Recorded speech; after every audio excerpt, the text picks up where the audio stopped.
بسم اللہ الرحمن الرحیم۔ السلام علیکم۔ میں نے اپنی مرضی کی شادی کی تھی، مگر اس دوران میں اپنا بہت کچھ کھو چکی تھی۔ میں اپنے ماں باپ کی اکلوتی بیٹی تھی۔ جب میں نے پسند کی شادی کی تو میرے باپ نے خودکشی کر لی اور میری ماں دماغی توازن کھو بیٹھی تھی۔ اپنا اتنا کچھ قربان کر کے جس انسان کو میں نے پایا تھا، آج میں اس کو بھی کھو چکی ہوں۔ میری شادی 2 سال تک رہی تھی۔ اس دوران مجھے اللہ نے ایک خوبصورت بیٹی سے نوازا۔ اللہ کی وہ رحمت میرے لیے زحمت ثابت ہوئی، اور بیٹی کی پیدائش کا سنتے ہی میرا شوہر مجھ سے ناراض ہو گیا اور اکثر گھر میں جھگڑا رہنے لگا۔ اب مجھے میرے رشتوں کی قدر ہونے لگی تھی اور اپنے ماں باپ یاد آنے لگے تھے، مگر افسوس کہ اب وقت گزر چکا تھا۔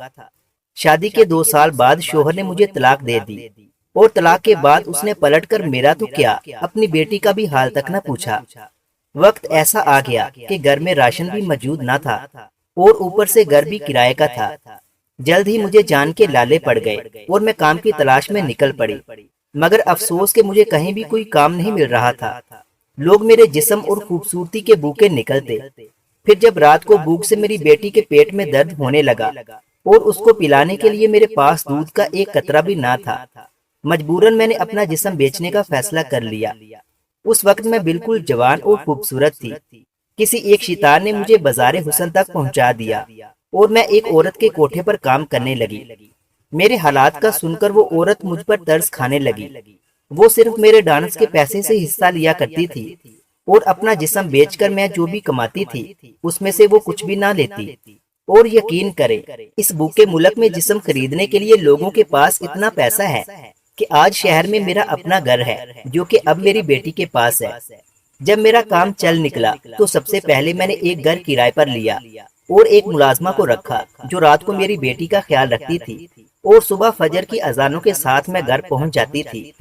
پھر میں بیٹی کے اٹھنے سے پہلے اس کے لیے ناشتہ بناتی، اس کو تیار کرتی اور پھر اسکول بھیج دیتی تھی۔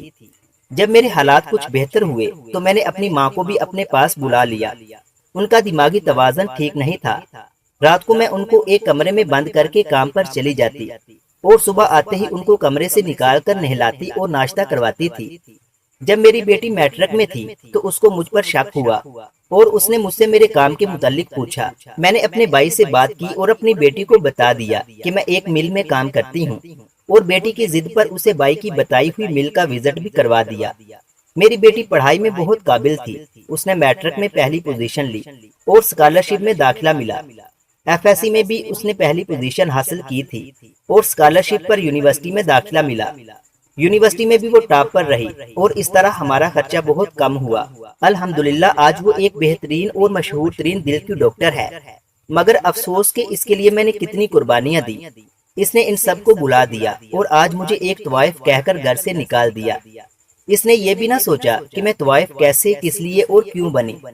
میرے لیے جو ہو گیا سو ہو گیا، لیکن یقین کرے اگر میری بیٹی نہ ہوتی تو میں بھی خودکشی کر چکی ہوتی۔ میں نے جس بیٹی کے لیے سب کچھ کیا اس کا صلہ دیکھ کر میرا اسے مارنے کو دل کیا، لیکن پتہ نہیں کیوں میں اس کی جان نہ لے سکی، اور آج سوچتی ہوں کہ کاش اس وقت میں اس کی جان لے لیتی۔